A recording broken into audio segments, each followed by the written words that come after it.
Baginda Raja baru saja membaca kitab tentang kehebatan Raja Sulaiman yang mampu memerintahkan para jin memindahkan singgasana Ratu Bilqis di dekat istananya.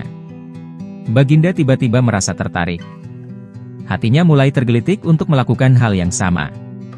Mendadak beliau ingin istananya dipindahkan ke atas gunung agar bisa lebih leluasa menikmati pemandangan di sekitar. Dan bukankah hal itu tidak mustahil bisa dilakukan karena ada Abu Nawas yang amat cerdik di negerinya?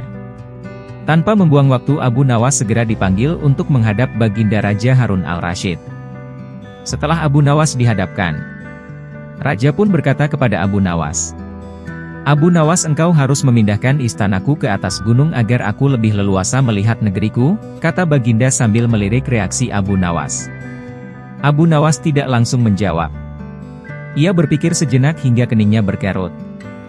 Tidak mungkin menolak perintah Baginda kecuali kalau memang ingin dihukum. Akhirnya Abu Nawas terpaksa menyanggupi proyek raksasa itu. Ada satu lagi, permintaan dati Baginda, pekerjaan itu harus diselesaikan hanya dalam waktu sebutan. Abu Nawas pulang dengan hati masgul. Setiap malam ia hanya berteman dengan rembulan dan bintang-bintang. Hari-hari ditewatinya dengan kegundahan. Tak ada hari yang lebih berat dalam hidup Abu Nawas kecuali hari-hari ini. Tetapi pada hari ke-9 ia tidak lagi merasa gundah gulana. Keesokan harinya Abu Nawas menuju istana. Ia menghadap Baginda untuk membahas pemindahan istana. Dengan senang hati Baginda akan mendengarkan apa yang diinginkan Abu Nawas. "Ampun tuanku, hamba datang ke sini hanya untuk mengajukan usul untuk memperlancar pekerjaan hamba nanti," kata Abu Nawas. "Apa usul itu?" tanya Baginda. "Hamba akan memindahkan istana Paduka yang mulia tepat pada hari raya Idul Kurban yang kebetulan hanya kurang 20 hari lagi," kata Abu Nawas. "Kalau hanya itu usulmu, baiklah," kata Baginda. "Satu lagi Baginda," Abu Nawas menambahkan. "Apa lagi?" tanya Baginda. "Hamba mohon Baginda menyembelih 10 ekor sapi yang gemuk untuk dibagikan langsung kepada para fakir miskin," kata Abu Nawas. "Usulmu kuterima," kata Baginda menyetujui.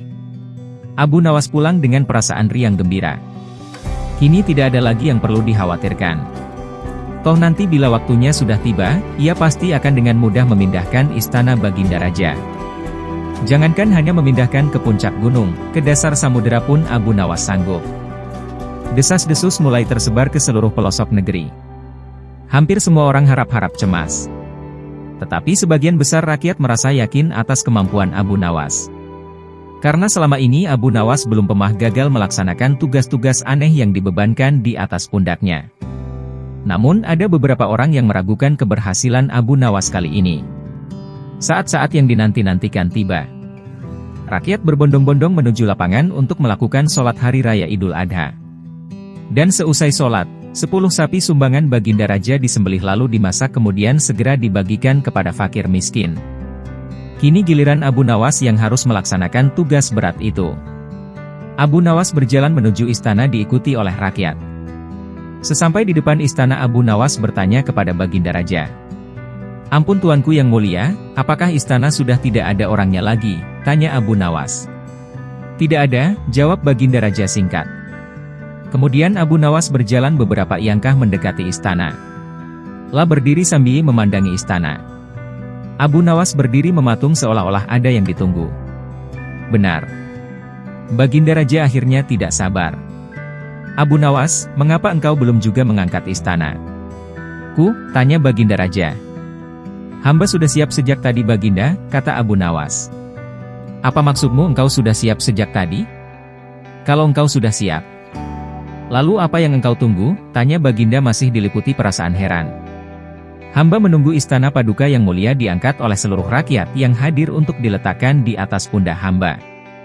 Setelah itu hamba tentu akan memindahkan istana Paduka yang mulia ke atas gunung sesuai dengan perintah Paduka," kata Abu Nawas. Baginda Raja Harun al-Rasyid terpana. Beliau tidak menyangka Abu Nawas masih bisa terhindar dari hukumannya.